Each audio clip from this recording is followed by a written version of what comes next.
JMB জঙ্গি আনোয়ার হোসেন ফারুক ওরফে ইনামকে জেরায় গুরুত্বপূর্ণ তথ্য হাতে পেলেন গোয়েন্দারা। ভারতে জেএমবির কাজকর্মের সামগ্রিক দায়িত্ব ছিল তার উপর। 2013 ময়মনসিংহের ত্রিশালে খাগড়াগড়ের মূল দুই চক্রী বোমা মিজান এবং সালাউদ্দিন সেহেলিনকে পুলিশ ভ্যান থেকে ছিনতাই করে নিয়ে যায় জঙ্গিরা। ইনামি অপারেশনের পরিকল্পনা করে বলে জানতে পেরেছেন গোয়েন্দারা। ওই ঘটনার পরই বাংলাদেশ থেকে ভারতে ঢোকে মিজান ও সাহেলিন। পুলিশ সূত্রে খবর, খাগড়াগড় কাণ্ডের সঙ্গে সরাসরি যুক্ত না থাকলেও ইনাম দুই বাংলায় জেএমবির নীতি রূপায়ণের সঙ্গে জড়িত ছিল।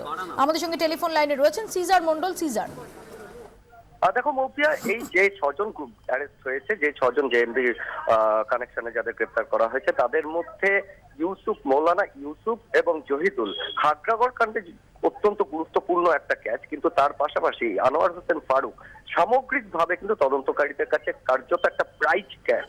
এই কারণে যে আনোয়ার হোসেন মল্লিক দুই বাংলায় যে জেএমবির যা অপারেশন বা নীতি নির্ধারণ, সেক্ষেত্রে অত্যন্ত গুরুত্বপূর্ণ ভূমিকা নিয়ে থাকেন। এবং সেই কারণে পরবর্তীতে জেএমবি কোন পথে চলছে বা তাদের কি পরিকল্পনা এবং কোথায় তারা সংগঠন বাড়ানোর চেষ্টা করছে, এই সমস্ত বিষয়ের দিক থেকে আনোয়ারের যে জেরা, আনোয়ারের বক্তব্য, সেটা কিন্তু অত্যন্ত গুরুত্বপূর্ণ। সিজার, ধন্যবাদ। সিজার মন্ডল আমাদের সঙ্গে এতক্ষণ টেলিফোন